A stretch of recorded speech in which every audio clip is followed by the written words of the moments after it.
Hello everyone, welcome to our channel 100 for sure. This is Sanjeev Kumar. तो बच्चों, आज की इस वीडियो बहुत ही बेहतरीन रहेगी। क्यों? क्योंकि हम पढ़ने जा रहे हैं लॉज ऑफ मोशन। क्या? कौन से मोशन? Laws of motion. ओहो, फीलिंग आ रही होगी बच्चों को। देखिए, अभी तक आप लोगों ने ये जो, एक बार पहले मैं आपको बता दूं, ये जो वीडियो है वो क्लास 9th और क्लास 11th के मद्देनजर रख के बनाई गई है कि 9th वाला भी बच्चा हो और 11th वाला बच्चा भी, दोनों ही आसानी से समझ ले। हम बहुत ही बेसिक बातें करेंगे, प्योरली बेसिक रहेगी और आपको बहुत ही इजीली समझ में आ भी जाएगा।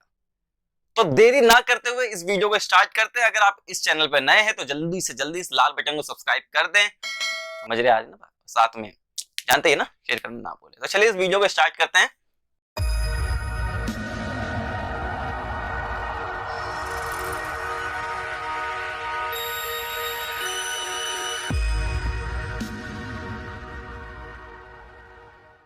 सो आई होप बच्चों आप लोगों ने मोशन चैप्टर पढ़ लिया होगा। तो आप लोगों ने देखा कि जब बॉडी मोशन में होती है, कौन करा रहा भाई मोशन? कोई है ना कॉज। आप लोगों के मोशन के चैप्टर में आपने कॉज नहीं पढ़ा कि किसने मोशन कराया, बस आपने देखा मोशन के पैरामीटर्स क्या थे, आपने उसे पढ़े और इक्वेशन ऑफ मोशन का यूज करके आपने क्वेश्चन सॉल्व कर दिया। अब हम यहां पे पढ़ेंगे कि मोशन होता कैसे है, कौन है, कौन कराता है मोशन, क्या रीजन है मोशन के, क्यों हो रहा है मोशन। ओके, तो देखिए एक एग्जांपल लेके समझते हैं कि अभी ये बॉडी किस में है? रेस्ट में है। अभी इस बॉडी किस में है?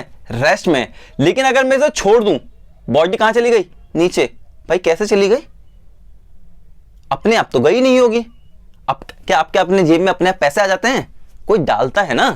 तो उसी तरह से जब भी कोई बॉडी पर फोर्स लगता है तो बॉडी की टेंडेंसी होती है कि वो मोशन में आए। डिपेंड करता है कि कितना फोर्स लग रहा है, डिपेंड करता है फोर्स कितना लगा है। जरूरी नहीं है कि फोर्स लग रहा हो तो बॉडी मोशन ही करे। समझ में आ रही बच्चे बात? ये जरूरी नहीं कि जब बॉडी पर फोर्स लगे, जरूरी नहीं है कि मोशन ही करे, वो रेस्ट में भी रह सकती है। अपना घर, एक एग्जाम्पल ले लो ना, आपका अपना घर देख लो, घर पे कितने सारे लोड लगे हुए हैं, छत लगा हुआ है, छत के ऊपर मैं खड़ा हूं, फोर्स तो लग रहा है ना। क्या घर मोशन में है? नहीं है। तो एक बात क्लियर कर लो, जरूरी नहीं है कि जब फोर्स किसी बॉडी पे लग रहा हो तो वो मोशन करेगा। ये बात श्योर, समझ में? डिपेंड करता है कि क्या कंडीशन है, कहां पे बॉडी है, कैसा फोर्स लग रहा है। ठीक है, ओके। लॉज ऑफ मोशन को पढ़ने से पहले हम इसके बारे में जान लेते हैं कि कौन थे ऐसे महादेव, साइंटिस्ट। कौन थे? साइंटिस्ट। देखो, जो लॉज ऑफ मोशन की बात करेंगे जनरली हम सीमित रह जाएंगे न्यूटन तक, क्यों? न्यूटन इतने बड़े साइंटिस्ट थे, उन्होंने ऐसा कर दिखाया जिसने आज तक ऐसा कोई साइंटिस्ट पैदा नहीं हुआ कि जिसने न्यूटन को कंपटीशन दे पाया हो। न्यूटन के लॉ इतने मस्त लॉ है कि आंख बंद करके कहीं भी लगा दो, लेकिन धरती पे कहीं भी लगा दो कोई दिक्कत नहीं है। स्पेस में जाओ कोई अलग बात है, वहां पे अलग कुछ सिस्टम है। धरती पे कुछ कंडीशन है जहां पे न्यूटन के लॉ वैलिड नहीं है, वो मैं आपको बता दूंगा। लेकिन आप अभी मान लो कि कहीं भी आंख बंद करके न्यूटन के लॉ लगा दो, आंसर सही आएगा।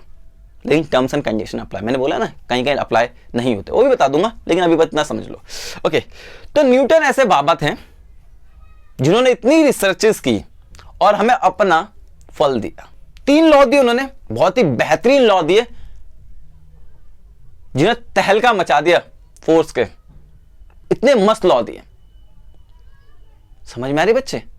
तो वही उन्हीं के बारे में डिस्कस करेंगे, क्या वो लॉ थे, क्या वो लॉस थे, क्या क्या उन्होंने, क्या रिजल्ट हमारा आया, उसी का यूज करेंगे और काफी सारे क्वेश्चन भी सॉल्व करेंगे। ओके, सबसे पहले बात करते हैं कि फोर्स होता है क्या। What do mean by force?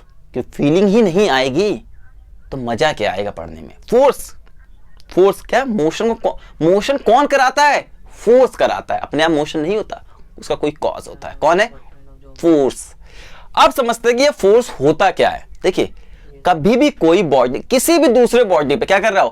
Pull push. Simple language में, अगर कोई भी बॉडी किसी दूसरे बॉडी पे क्या कर रहा हो? पुल पुश। देखिए, या तो मैं क्या कर रहा हूं, इसे अपनी तरफ खींच रहा हूं या अपने से धकेल रहा हूं, पुल कर रहा हूं, पुश कर, दैट इज अ फोर्स। या फिर आप ऐसे भी हो सकते हो, the action of one body on another, the action of one body on another, that is a force. Hindi में से बल बोलते हैं। समझ में आ गई इतनी बात कि कोई एक बॉडी का एक्शन किसी दूसरे बॉडी पे हो रहा हो, फोर्स है।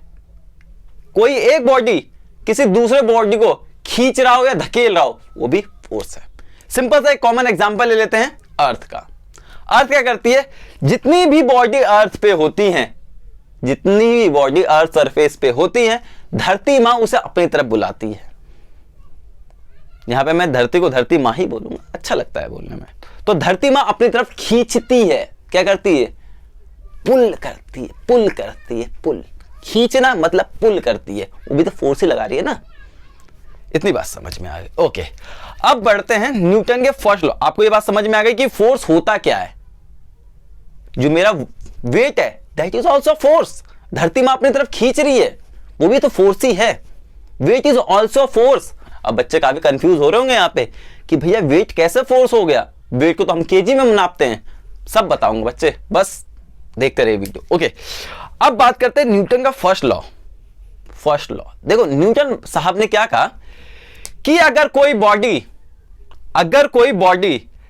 रेस्ट में है, अगर कोई बॉडी रेस्ट में है या यूनिफॉर्म मोशन में है, या बॉडी रेस्ट में है या यूनिफॉर्म मोशन में है, तो उस पे नेट फोर्स जीरो होगा। मतलब जितना भी फोर्स उस बॉडी पे लग रहा होगा, उनका सभी का सम कर दो, जीरो मिलेगा आपको। समझ में नहीं आ रहा। दूसरी बात सुनो, एक और बात बोली, उसी को मैं दूसरी तरफ से बोलता हूं कि अगर कोई बॉडी रेस्ट में है या यूनिफॉर्म मोशन में है, तो वो बॉडी तब तक यूनिफॉर्म मोशन में रहेगी या रेस्ट में रहेगा जब तक उसके ऊपर बाहर से, क्या, बाहर से एक्सटर्नल अनबैलेंस फोर्स ना लगाया जाए। देखिए, समझो समझो समझो, feel low feel low feel low. देखिए, दो मार्कर मैंने रखे अपने हाथ पे। देखिए, अभी बॉडी किस में है, रेस्ट में। मैं गारंटी दे सकता हूं कि इस पे नेट फोर्स क्या होगा, जीरो। क्या, कम टोटल फोर्स, हर जगह से जितने भी फोर्स लग रहे हो सब क्या होंगे, जीरो। गारंटी है। दूसरी बात मैंने बोली कि जब बॉडी तब तक रेस्ट में रहेगी जब तक उस पे बाहर से कोई external unbalanced, again I repeat, ये जो अनबैलेंस्ड है ना, वो बहुत ही ज्यादा इंपॉर्टेंट है। अनबैलेंस्ड फोर्स ना लगाया जाए। फील लेते रहो। देखो, फोर्स मैंने लगाया, देखो अनबैलेंस, अनबैलेंस का मतलब एक ही डायरेक्शन लगा रहे हो, वो भी समझाऊंगा अच्छे से। अभी देखो, लगाया मैंने फोर्स, देखिए देखिए देखिए देखिए, ये फोर्स लगा रहा हूं, ये देखो ये देखो देखो देखो, चल रहा है। अभी रेस्ट में था, जब मैंने इसको फोर्स लगाया, चल रहा है स्टार्ट। क्लियर हो गई बात? ओके, अब समझते हैं, ये बात क्लियर हो गई अच्छे से कि बॉडी तभी तक रेस्ट में या मोशन में रहेगी जब तक उसके ऊपर बाहर से कोई अनबैलेंस फोर्स ना लगाया जाए। बात क्लियर। इसे हम और भी डिटेल में समझेंगे कि अनबैलेंस फोर्स क्या होता है, बैलेंस फोर्स क्या होता है, अच्छे समझाऊंगा, चिंता ना करें। देखिए, एक एग्जांपल लेते हैं अनबैलेंस फोर्स का या बैलेंस फोर्स का। देखिए, यही एग्जांपल लेते हैं। देखिए, मार्कर है, देखिए मैं इसको इधर से भी खींच रहा हूं और इधर से भी खींच रहा हूं, सेम फोर्स लगा के खींच रहा हूं। क्या बॉडी मोशन में है? नहीं। तो इस पे कैसा फोर्स लग रहा होगा? Balance force. क्या कैसा लग रहा होगा? Balance force. हां, अगर एक तरफ मैंने ज्यादा फोर्स लगा दिया और एक तरफ कम, तो जिधर ज्यादा फोर्स होगा उधर की तरफ ये मूव कर जाएगा। This is unbalance force. समझ में आई बात? This is unbalance force. देखिए, फिर से समझा रहा हूं, ऐसा या ऐसे समझ सकते हो कि ऊपर भी लगा रहा हूं मैं फोर्स, नीचे भी फोर्स लगा रहा हूं। आई होप देख पा रहे होंगे आप। दोनों तरफ मैंने फोर्स लगाया और दोनों बराबर फोर्स लगाया है। ऊपर भी सेम फोर्स, नीचे भी सेम फोर्स, और दोनों बराबर है। मान लो 5 न्यूटन मैंने ऊपर लगाया तो 5 न्यूटन नीचे ही लगाया है। क्या बॉडी मूव करेगी? ऑफ कोर्स नहीं करेगी, क्योंकि बैलेंस फोर्स लगाए। बच्चे नोट करके लिख लो बच्चे कि जब कभी भी किसी भी बॉडी पे, जब भी किसी बॉडी पे बैलेंस फोर्स लग रहा हो, तो वो उसके स्टेट में कोई चेंज नहीं लाएगी। स्टेट में कोई चेंज नहीं लाएगी। मतलब अगर किसी बॉडी, कोई भी बॉडी रेस्ट में है और उसमें आप बैलेंस फोर्स लगा रहे हो, तो बॉडी मोशन में नहीं आएगी। ये गारंटीड है मेरी। ओके, बात समझ में आई? हाँ है ना? चाहे कोई भी मोशन की बात कर ले, अगर कोई बॉडी मोशन में है और उसमें बैलेंस फोर्स लग रहा है, तो मोशन में ही रहेगा, रेस्ट में नहीं आएगा वो। दोनों बात क्लियर हो गई? Balance force, unbalance force. जो मोशन कॉज करता है ना वो अनबैलेंस फोर्स कॉज करता है, सॉरी अनबैलेंस फोर्स ही कॉज करता है, ठीक है। जो मोशन कॉज करता है, जो मोशन कॉज करने वाला जो फोर्स होता है, जो मोशन लाता है किसी बॉडी में, वो अनबैलेंस फोर्स होता है, बैलेंस फोर्स नहीं होता। बैलेंस फोर्स कोई भी स्टेट में चेंज नहीं करता। इतनी बात समझ में आ गई कि बैलेंस फोर्स क्या होता है, अनबैलेंस फोर्स क्या होता है। ओके, न्यूटन फर्स्ट लॉ के पे वापस आते हैं। तो न्यूटन फर्स्ट लॉ ने क्या कहा था, अगर कोई भी बॉडी रेस्ट में है या मोशन में है, कौन सा मोशन है, यूनिफॉर्म मोशन में, तो तब तक वो यूनिफॉर्म मोशन या रेस्ट में रहेगी जब तक उसके ऊपर से बाहर से कोई एक्सटर्नल अनबैलेंस फोर्स ना लगाया जाए। क्लियर हो गई बात? Okay fine. इसी को बोला जाता है लॉ ऑफ इनर्शिया। क्या बोला जाता है? Law of inertia. ये है क्या? देखो, न्यूटन फर्स्ट लॉ का ही दूसरा नाम बोला जाता है लॉ ऑफ इनर्शिया। लेकिन इनर्शिया होता क्या है, समझो। इनर्शिया का मतलब होता है, मैं खुलाने का मतलब सोच नहीं रहा हूं तो हो रही है। देखो, इनर्शिया का मतलब क्या होता है, पहले इनर्शिया को समझ में आते हैं। देखिए, इनर्शिया का मतलब होता है अनविलिंगनेस टू चेंज, मतलब चेंज नहीं होना चाहता। मतलब कोई अगर बॉडी रेस्ट में है तो रेस्ट में ही रहना चाहेगा, सिंपल सी बात। जिस स्टेट में है उसी, मतलब किसी कोई बंदा अमीर है तो अमीर बंदा अमीर ही रहना चाहे, गरीब नहीं होना चाहेगा। लेकिन समझ में आ रही कि कोई बंदा अमीर है तो अमीर ही रहना चाहेगा।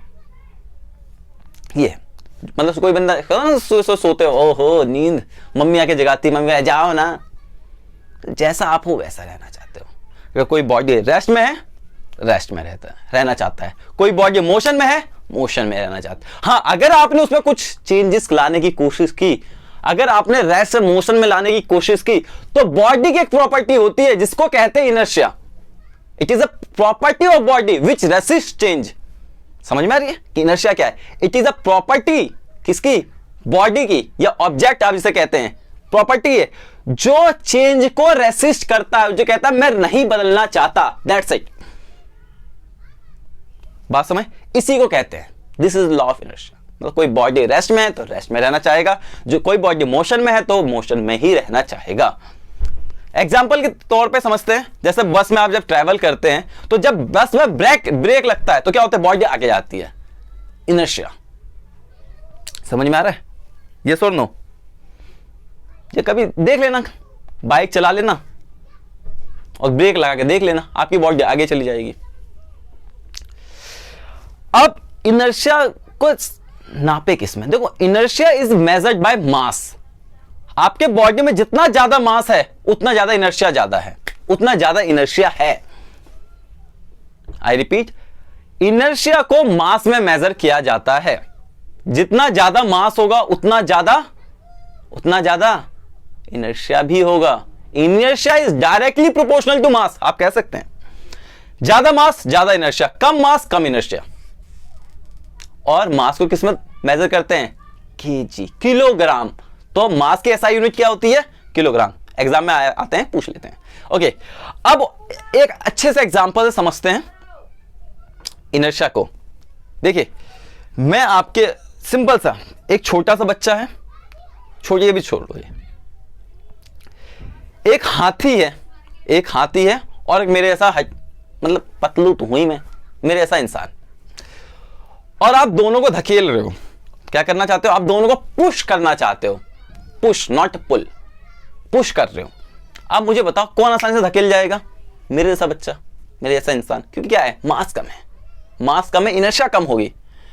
लेकिन अगर आपने हाथी को धकेलने की कोशिश, नहीं हो पाएगा, नहीं धकेल पाओगे, क्योंकि हाथी का मास ज्यादा है। मास ज्यादा तो इनर्शिया ज्यादा। समझ में आ रहा है? रेजिस्टेंस ज्यादा, जितना ज्यादा रेजिस्टेंस होगा नहीं धकेल पाओगे। क्लियर होगी बात? इनर्शिया। ओके, ये बात क्लियर, फर्स्ट लॉ क्लियर। लिख लो, डेफिनेशन यहां पे मैंने लिख दी है। ओके, फर्स्ट लॉ तो क्लियर हो गया। सेकंड लॉ की बात करते हैं। देखो, सेकंड लॉ पे आने से पहले हमें सबसे पहले समझना होगा मोमेंटम। ये मोमेंटम है क्या? कहते हैं ना बच्चे, मोमेंटम खराब हो गया यार।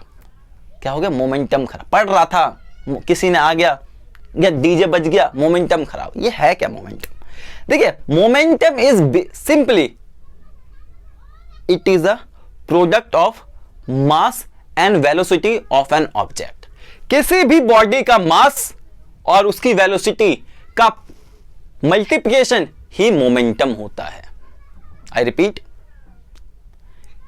It is the product of mass and velocity of an object, जिसको आप P से डिनोट करते हैं, इससे P से, P फॉर पैरेट, तोता, तोता P वाला, ठीक है। M इंटू V, ये तो बात समझ में आ गई। ओके, जो और थोड़ी बात समझते हैं इसकी, देखिए जो इसकी SI यूनिट होती है, मास की तो होती है kg और वेलोसिटी की मीटर पर सेकेंड, तो इसकी SI यूनिट होती है किलोग्राम मीटर पर सेकेंड। क्या ये स्केलर क्वांटिटी है, वेक्टर? देखिए वेलोसिटी आ रहा है, मास तो स्केलर है लेकिन वेलोसिटी आ रहा है, मतलब कि डायरेक्शन भी लेके आ रहा है। वेलोसिटी आ रहा है तो डायरेक्शन भी लेके आ रहा है। पापा आ रहे हैं तो कुछ लेके ही आएंगे, खाली नहीं आएंगे। तो देखो क्या होगा, जब मास के पास क्या है, मैग्नीट्यूड, वेलोसिटी के बाद क्या है, मैग्नीट्यूड भी डायरेक्शन, दोनों मिल रहे हैं ना। क्या है, कौन सी क्वांटिटी, वेक्टर क्वांटिटी। ओके, लिखते जाइए जल्दी जल्दी, फास्ट फास्ट, और कंसेप्ट बनाते जाइए। ओके, अगर आपको मोमेंटम समझ में आ गया तो सेकंड लॉ भी बहुत आसानी से समझ में आ जाएगा। देखिए न्यूटन ने सेकंड लॉ में क्या बताया, सेकंड लॉ में उन्होंने कहा the force is directly proportional to the change in momentum of, the force is directly proportional to the rate of change of momentum of a body. किसी भी body पे कितना फोर्स लग रहा है, आप बस उसका क्या निकाल लो, उसका चेंज इन मोमेंटम निकाल लो, चेंज इन मोमेंटम निकाल लो। जैसे चेंज इन मोमेंटम निकालोगे आपको क्या मिल जाएगा, फोर्स, उस बॉडी पे कितना फोर्स लग रहा है। सपोज करो अभी बॉडी किसमें है, रेस्ट में, 2 सेकंड बाद भी बॉडी किसमें थी, रेस्ट में ही थी। मोमेंटम क्या हुआ, जीरो, चेंज इन मोमेंटम क्या हुआ, जीरो। फोर्स कितना लग रहा है, जीरो, दैट्स इट। यही तो बोला न्यूटन ने। समझ में आ रहा है बच्चे, डेरिवेशन देखिए, लॉज है, लॉज के कोई डेरिवेशन नहीं होते। पहली बात, जितने भी इस दुनिया में लॉज बनाए गए हैं सारे एक्सपेरिमेंटल प्रूफ हैं। आप एक्सपेरिमेंट कीजिए मिल जाएगा, आप मैथमेटिकल उसे ड्राइव नहीं कर सकते, मैथमेटिकल ड्राइव नहीं होता, एक्सपेरिमेंटल चीजें होती है, एक्सपेरिमेंट कीजिए मिल जाएगा। लेकिन मेरी बात मान लीजिए, न्यूटन ने किया है और सही किया है, बिल्कुल 100% एक्यूरेट रिजल्ट मिलेगा आपको। ओके, तो ये है आपका, करोगे आपको आखिरी में मिल जाता है F equal to ma, mass into acceleration. किसी भी बॉडी का फोर्स निकालना है तो मास इंटू एक्सीलरेशन, क्योंकि चेंज इन वेलोसिटी क्या है with respect to time, that is acceleration. क्योंकि आप जो देखो, फीलिंग बता रहा हूं, हम कभी भी फोर्स को देख नहीं सकते, अपनी इन आंखों से फोर्स को कभी नहीं देख सकते। अगर देख लिया होता ना तो लॉ किसी काम के ही नहीं होते। हम नहीं देख सकते, इसीलिए लॉ का यूज करते हैं। लेकिन देख किसे सकते हैं, वेलोसिटी को। किसको देख सकते हैं, वेलोसिटी को। बॉडी मूव कर रहा है, देख सकते हो ना, तो उसकी वजह से हम क्या निकाल लेते हैं, फोर्स। आई होप इतनी बात क्लियर हो गई है। ओके फाइन, तो फोर्स आखिर में आपको मिला F equal to ma, F equal to ma, mass into acceleration. Okay, अगर मैं इसके SI यूनिट की बात करूं, m इंटू ए, देखिए m इंटू ए, m का क्या होता है kg, किलोग्राम, a का मीटर पर सेकेंड स्क्वायर। तो अगर इसकी SI यूनिट क्या होगी, kilogram metre per second square, kilogram metre per second square. देखिए ये तो अच्छी बात है, समझ में आ गई।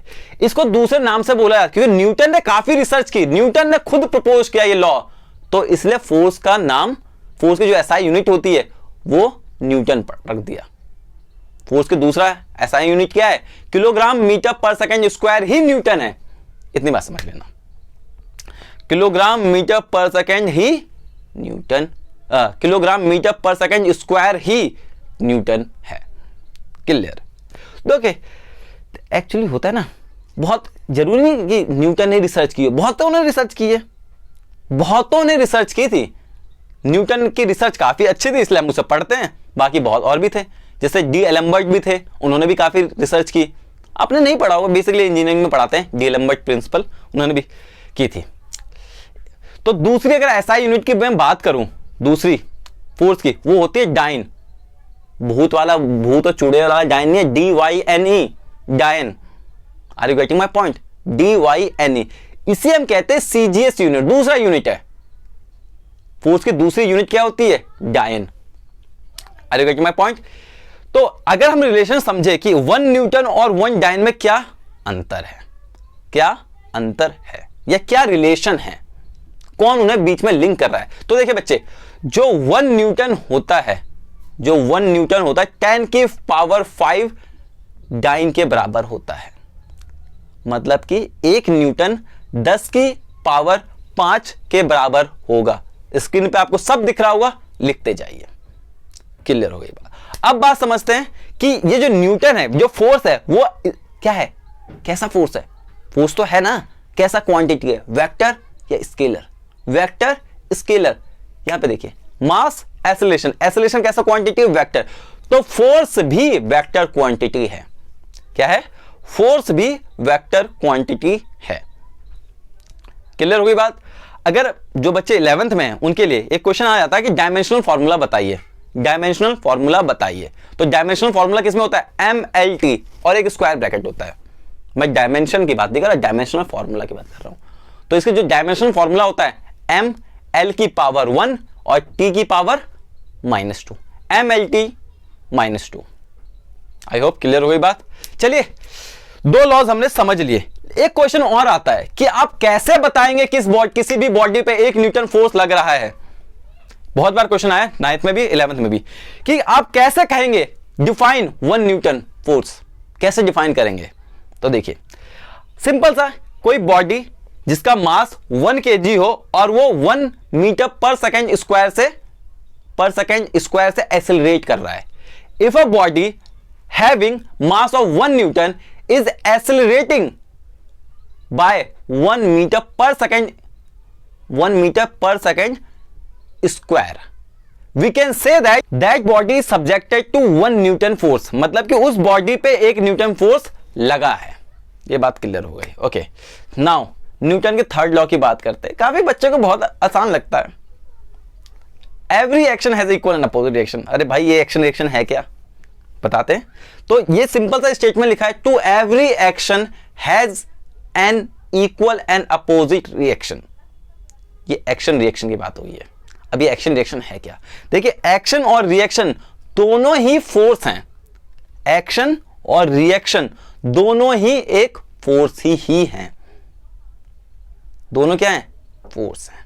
अगर मैं इसे दूसरे लैंग्वेज में समझाऊं और भी अच्छे से, तो सुनिए, अगर कोई बॉडी किसी दूसरे बॉडी पे फोर्स लगाता है तो सर्टेनली, मतलब 100% है कि दूसरी बॉडी भी पहले बॉडी पे उतना ही फोर्स लगाएगी जितना पहले वाले बॉडी ने लगाया है, जितना पहले वाले बॉडी ने लगाया है। और ये दोनों फोर्स का लाइन ऑफ एक्शन क्या होगा? स्ट्रेट लाइन होगा। दोनों बॉडी का लाइन ऑफ एक्शन, मतलब जिस लाइन में फोर्स लग रहा है वो क्या होगा? स्ट्रेट लाइन होगा। समझ में आ रही बच्चे? और दोनों का नेचर सेम होगा। अगर कोई बॉडी पुश कर रहा है किसी दूसरी बॉडी को, तो दूसरी बॉडी भी पुश ही करेगी। क्लियर हो गई बात? ये बोला था न्यूटन के 3rd लॉ में। समझ में आ रहा होगा क्या एक्शन रिएक्शन है क्या?